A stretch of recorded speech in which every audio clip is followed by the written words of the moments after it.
Et dans le 11-12, c'est le moment de retrouver Éric Aubin du FC Que Choisir Pays de Saint-Malo et ses environs. Bienvenue à vous, Éric Aubin. Merci, bonjour. Alors, nous allons parler d'un phénomène qui malheureusement se développe de plus en plus et qui, on le dit bien, pourrit la vie de beaucoup de personnes. C'est le cyberharcèlement. Alors, cyber, ce mot qui vient du grec, qui veut dire diriger, en fait, et qui dirige des fois beaucoup à notre insu des choix ou des personnes dans la mauvaise direction, des fois dans la bonne. Mais là, en l'occurrence, le harcèlement, ça veut dire que c'est un phénomène qui s'inscrit dans la chronicité.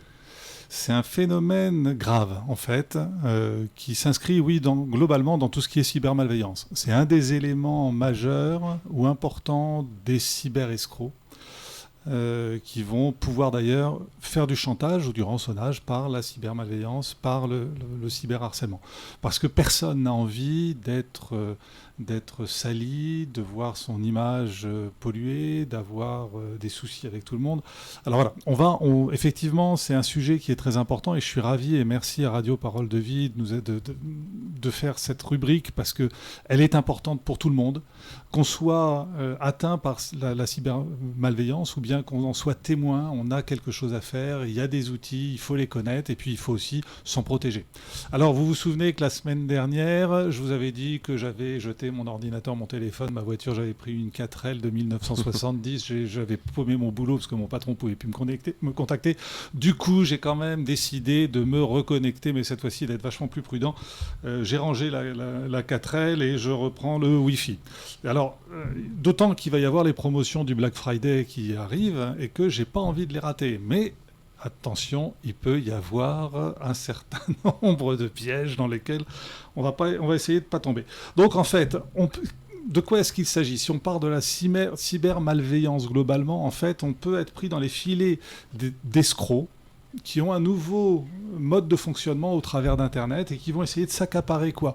Ils vont essayer de prendre nos données personnelles, ils vont essayer de prendre notre identité pour l'utiliser pour autre chose, peut-être nous faire prendre des abonnements ou des choses comme ça, et donc idéalement pour eux, s'accaparer les données de notre carte de paiement. Voilà, ils sont très créatifs et vraiment, il n'y a pas besoin d'avoir peur, mais il faut être prudent. Maintenant, il faut être prudent, il faut savoir résister aux chimères, aux chants des sirènes qui vous promettent monts et merveilles. Voilà, il faut être un petit peu lucide, prendre du recul, vérifier quelques éléments avant de se lancer dans une opération. Alors, on a quelques éléments clés qui permettent facilement de réduire les risques et évidemment, il y a l'UFC Que Choisir qui est aussi un moyen et que je représente en tant que bénévole et qui est un moyen de pouvoir se prémunir contre les différentes formes d'arnaque en comprenant, en sachant en quoi elles consistent.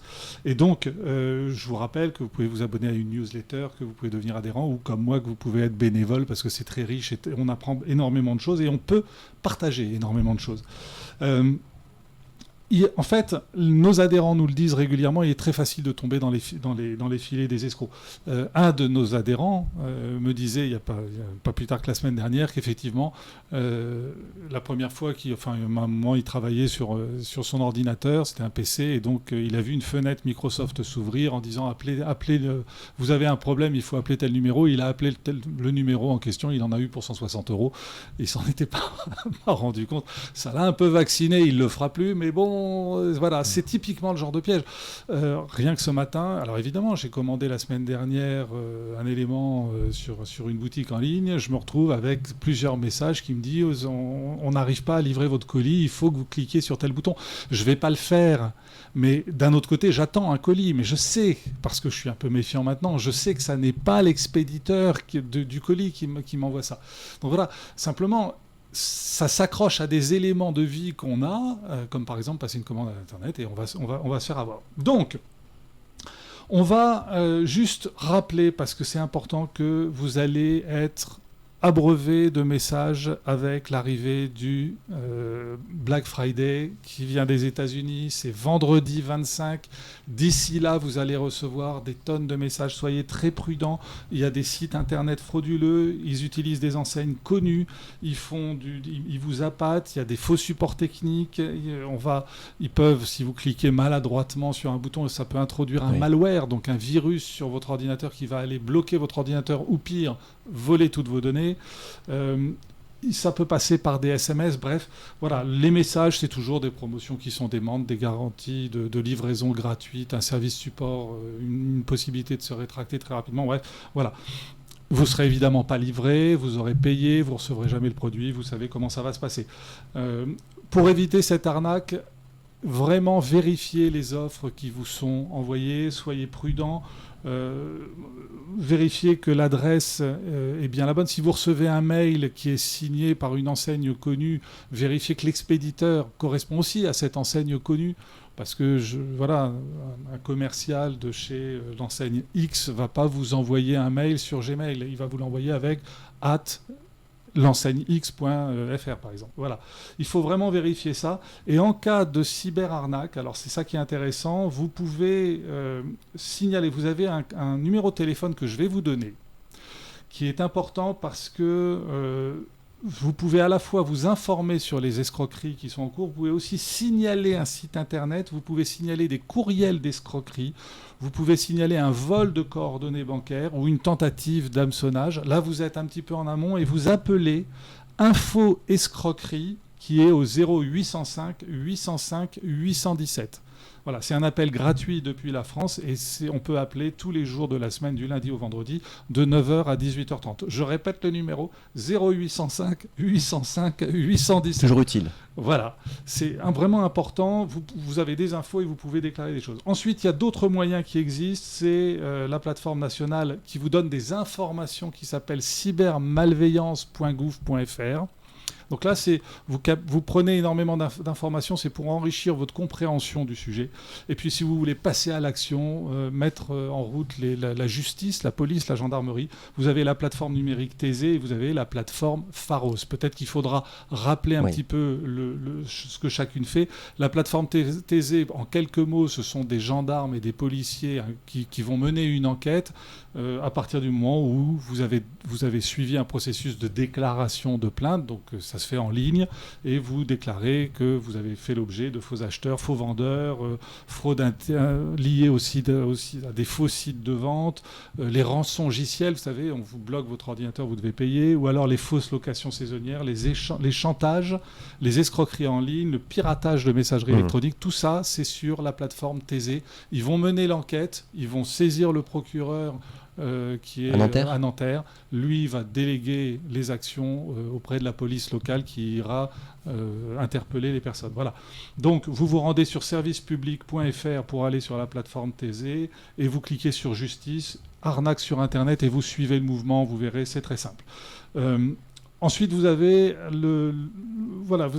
vous avez la plateforme Pharos. La plateforme Pharos, elle est plus destinée en cas de violence, de mise en danger des personnes, de menaces graves, d'apologie du terrorisme. Alors là, on est sur un cran supérieur à Thésée, à mon sens. Voilà, ça peut être de la diffamation, mais pas juste une insulte. C'est vraiment incitation à la violence, discrimination, atteinte aux mineurs. Voilà, tout ça, c'est très important. Comme on parle des mineurs, parlons du cyberharcèlement, parce que c'est souvent eux qui n'osent pas en parler, qui se font malheureusement malmenés par les cyberharceleurs, qui peuvent être seuls ou qui peuvent être en groupe. Alors, le cyberharcèlement, qu'est-ce que c'est ? Ça consiste en des agissements. Alors là, je vais vous donner la définition exacte pour bien comprendre. Ce sont des agissements malveillants répétés dans un cadre public ou restreint, qui peuvent prendre différentes formes: intimidation, insultes, menaces, rumeurs, publication de photos ou de vidéos compromettantes. Ils peuvent être le fait d'une seule personne ou de plusieurs personnes, et c'est pas parce qu'un groupe de personnes n'a fait une action qu'une seule fois en termes de cyberharcèlement qu'ils ne sont pas tous complices. Même s'ils disent attendez, moi j'ai envoyé juste un message. Bah oui, mais c'était un message en plus des 15 autres qui ont aussi envoyé un message. Donc là, le cyberharceleur est pris dans le groupe. Ça va se dérouler sur les réseaux sociaux, les messageries, les forums, les blogs. Et évidemment, les conséquences, on l'avait dit la dernière fois, elles sont très graves. Ça peut être la dépression, le décrochage scolaire si c'est des enfants, ça peut être des troubles psychologiques, émotionnels. Bref, qu'est-ce qu'il faut faire pour ça ? Alors évidemment, il faut faire attention aux paramètres qu'on a sur les vidéos, enfin sur les réseaux sociaux, pardon, en ligne. Il faut faire attention à ce qu'on publie, nos vidéos, nos écrits, nos photos, parce que tout ça, ça peut être détourné. Et ensuite, ça peut faire l'objet simplement d'un jaloux. Un cyberharceleur, c'est quelqu'un qui est un peu malade dans sa tête. Il est jaloux, ou bien alors il a une envie de vengeance et il va utiliser les réseaux sociaux pour ça. Donc voilà, donc il faut absolument maîtriser ce qu'on met, il faut maîtriser ce qu'on dit. Les paramètres de confidentialité. Les paramètres de confidentialité sur Facebook, sur Twitter, sur Instagram. Par exemple, sur Facebook, on va dire, voilà, je veux que mes publications ne soient lues que par mes amis. Et puis peut-être les amis de mes amis, mais je veux pas que ce soit public. Pourquoi ? Parce que tout simplement, si c'est public, un cyberharceleur peut très bien s'accaparer la photo de vous dans votre voiture, inventer une histoire sur vous. Il peut même, et je connais quelqu'un qui a fait l'objet de ça, se mettre sur un groupe Facebook de la ville où vous habitez, inventer l'histoire, demander des témoignages, et vous avez le restaurateur du coin, avec qui vous n'avez jamais eu problème, vous êtes un peu confié à lui, qui va donner des informations au cyberharceleur, qui les utilisera à nouveau contre vous jusqu'à vous demander de l'argent pour se taire. Et c'est ça vraiment ce qui fait le vrai tort. C'est très pervers en fait. C'est extrêmement pervers. Je pense que ce sont des gens malades. Hein. Enfin, ça c'est plus personnel. Mais je pense que ce sont des malades dangereux, parce qu'il y a des malades qui sont moins dangereux que ça. C'est des malades qui ont un seul objectif, c'est faire du mal, ou bien obtenir de l'argent, ou bien les deux d'ailleurs. Mais c'est pas innocent, hein, c'est pas neutre. Donc, et puis les conséquences, elles sont très importantes. Alors, qu'est-ce qu'il faut faire ? Vous êtes attaqué, vous faites l'objet d'un cyberharcèlement, ne répondez pas. C'est très difficile. Il faut mettre un mouchoir sur son amour-propre, mais il ne faut pas répondre. Et on se dit, oui, mais si je ne réponds pas, j'ai l'impression que ce qu'il dit est vrai. Non, vous ne répondez pas. Vous allez passer à l'action sans avoir besoin de lui donner des informations. En fait, il faut être plus malin qu'eux. Et donc, vous allez en parler à un tiers de confiance, quelqu'un qui est autour de vous.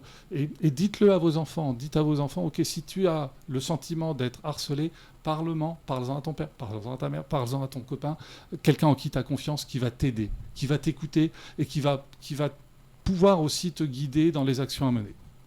Vous conservez les preuves, vous faites des captures d'écran, vous pouvez faire des captures d'écran de votre téléphone ou de votre ordinateur. Tout ça, c'est des informations qui pourront servir parce que vous êtes passé à l'action. Vous allez vite verrouiller vos réseaux sociaux, vous allez signaler les comportements ou les contenus illicites. Alors là, on a vu les plateformes sur lesquelles on peut les signaler. Et vous allez pouvoir aussi demander à ce que les contenus harcelants ne soient plus référencés par les moteurs de recherche. Ça, c'est le droit à l'oubli.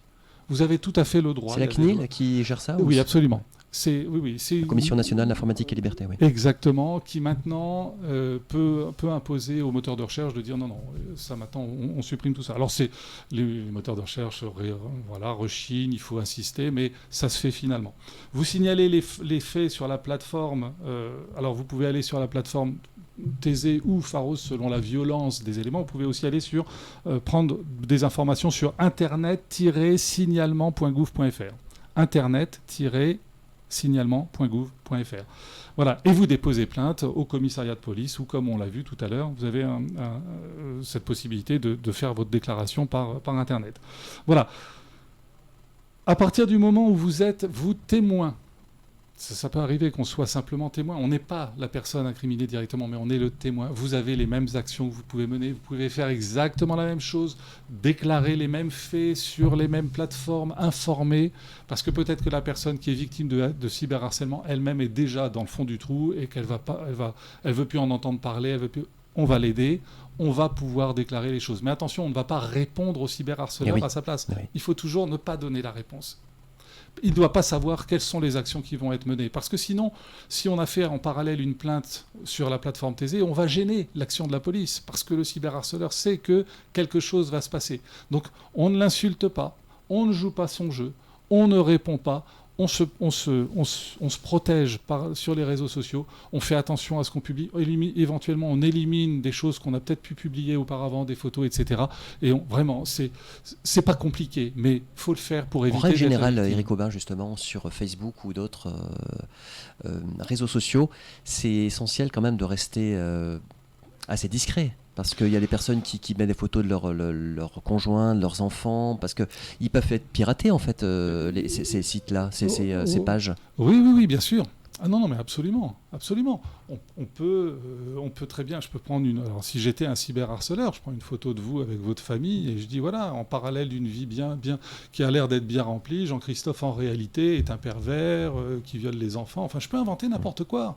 On peut dire n'importe quoi sur n'importe qui, simplement il en reste toujours quelque chose et ça, c'est terrible, c'est atroce. C'est-à-dire que le mal est fait, même s'il n'y a aucune authenticité dans l'accusation. Absolument. En fait. Ouais. C'est ça qui est terrible, c'est qu'il en restera quelque chose, sauf si vous avez obtenu gain de cause et qu'au bout du compte, vous pouvez dire, voilà, j'ai fait l'objet d'un cyberharcèlement, la personne est en prison ou elle a été condamnée, parce qu'on va voir les peines, on va finir avec ça, les peines sont assez lourdes quand même, et c'est vraiment une action de malveillance qui est punie par la loi, qui est encore un petit peu lente en termes de justice à être punie, mais il faut contribuer chacun à ce que finalement les réseaux sociaux deviennent quelque chose de propre et non pas une sorte de plateforme de vengeance où les gens peuvent dire tout et n'importe quoi. Voilà, on peut pas, il faut une modération. Et puis il y a des personnes vulnérables aussi qui peuvent tomber dans la virtualité, c'est-à-dire devenir addicts aussi, c'est un autre sujet, mais vous voyez ce que je veux dire? Absolument. C'est-à-dire qu'il y a des personnes qui sont peut-être plus sensibles que d'autres et qui vont se faire avoir, ou plus naïves, ou plus crédules, ou qui passent un moment difficile et qui sont à voir en fait. Et parce qu'on est tous sujets à des émotions qui sont différentes et qu'à un moment donné, on va être peut-être avec... Il y a déjà eu un certain nombre d'inconvénients qui nous sont tombés sur la tête. Vous savez, c'est la fameuse escadrille de Chirac qui disait « Les emmerdes n'arrivent jamais seuls, ils volent toujours en escadrille ». Et donc, effectivement, peut-être que cet élément en plus fait qu'on va être encore plus impacté, qu'on en a marre. Enfin, il y a des gens que ça pousse au suicide quand même. Hein. Donc, il ne faut vraiment pas... voilà. On peut s'en protéger, on peut, mais il faut faire attention à ne pas donner prise. J'avais un prof qui disait, c'était dans du développement personnel, et il disait, vous devez être comme un oreiller face à un crocodile. Si vous êtes une branche de bois dans laquelle mord le crocodile, il a prise. Donc, il va faire mal, il va casser. Si vous êtes un oreiller, il va s'étouffer. Donc, il faut amortir. Faut pas donner prise. Et c'est ça qui est vraiment important si on veut se protéger à la fois d'être la cible de cyberharceleurs, mais également se protéger dans les actions qu'on peut mener ensuite. C'est-à-dire ne pas répondre, c'est faire le coussin. Répondre, c'est être la branche, et donc on lui donne des outils en plus, et il va continuer. C'est un malade. Il invente n'importe quoi sur n'importe qui, et il vous fait du tort, probablement au bout du compte. Est-ce que finalement cette personne elle-même n'est pas victime de quelque chose, finalement? Un pervers, vous parliez... Enfin, on ne va pas rentrer dans une analyse... psychiatrique, mais vous l'avez énoncé, c'est-à-dire qu'est-ce que cette personne-là n'est pas déjà manipulée par... Est-ce que c'est de la vengeance? Je sais pas, vous l'avez regardé en croisant, enfin je sais pas, ou c'est quelqu'un avec qui vous avez eu des mots, mais au lieu de vous parler, il va vous harceler sur Internet. Il cherche à faire du mal, parce que le cyberharcèlement, c'est pas pour faire du bien. Ou alors ce serait du cyberharcèlement positif, mais ça j'en ai pas encore vu. Arrêtez de me féliciter tout le temps, c'est trop, voilà. Non, ça n'existe pas, c'est toujours négatif, évidemment. Alors il y a la loi, elle est assez lourde. Hein. Il y a un article, bon je vous passe les numéros des articles, mais enfin, qui dit très clairement que le cyberharcèlement, c'est le fait de harceler une personne par des propos ou des comportements répétés ayant pour objet la dégradation de ses conditions de vie, se traduisant par une altération de sa santé physique et mentale. Voilà. Ça, le cadre est bien fixé. Lorsqu'ils ont été commis par l'utilisation d'un service de communication au public en ligne ou par le biais d'un support numérique ou électronique. Ça, c'est puni de 30 000 € d'amende et 2 ans de prison. C'est pas rien. Hein. Et si c'est sur un mineur de moins de 15 ans, c'est un petit peu plus grave. À ce moment-là, ça va être 3 ans de prison et 45 000 € d'amende. Voilà. Et donc, il faut, et c'est encore une fois, on le dit, c'est pas parce que vous n'avez fait qu'une seule action qui se relie à un groupe de cyberharceleurs que vous n'êtes pas vous, que vous allez avoir une peine qui va être moindre. Ce sera la même. Vous avez l'injure ou la diffamation publique. Ça, c'est un délit qui est passible d'une amende de 12 000 €. C'est pas rien quand même. 12 000 €, c'est le prix d'une voiture, hein, quasiment, d'occasion. Allez, ok. Vous allez avoir l'atteinte au droit à l'image. Là, ça va être volontairement porter atteinte à l'intimité de la vie privée d'autrui. C'est 1 an d'emprisonnement et 45 000 € d'amende. Donc, vous voyez, il y a la diffusion de contenu à caractère pornographique, là, 5 ans d'emprisonnement, 75 000 € d'amende. L'usurpation d'identité, 1 an d'emprisonnement, 15 000 € d'amende. Donc, vraiment, ce sont des délits qui sont sanctionnés de manière grave, qui coûtent cher et qu'on peut vraiment éviter. Ce sera le mot de la fin et très important. Merci pour vous. Merci beaucoup. Eric Aubin pour toutes ces informations. Et on vous retrouvera très prochainement sur les ondes de Radio Parole de Vie pour un prochain sujet si vous le voulez bien. Absolument, merci À beaucoup. très bientôt. C'est la fin de ce 11-12. À très vite pour un prochain programme.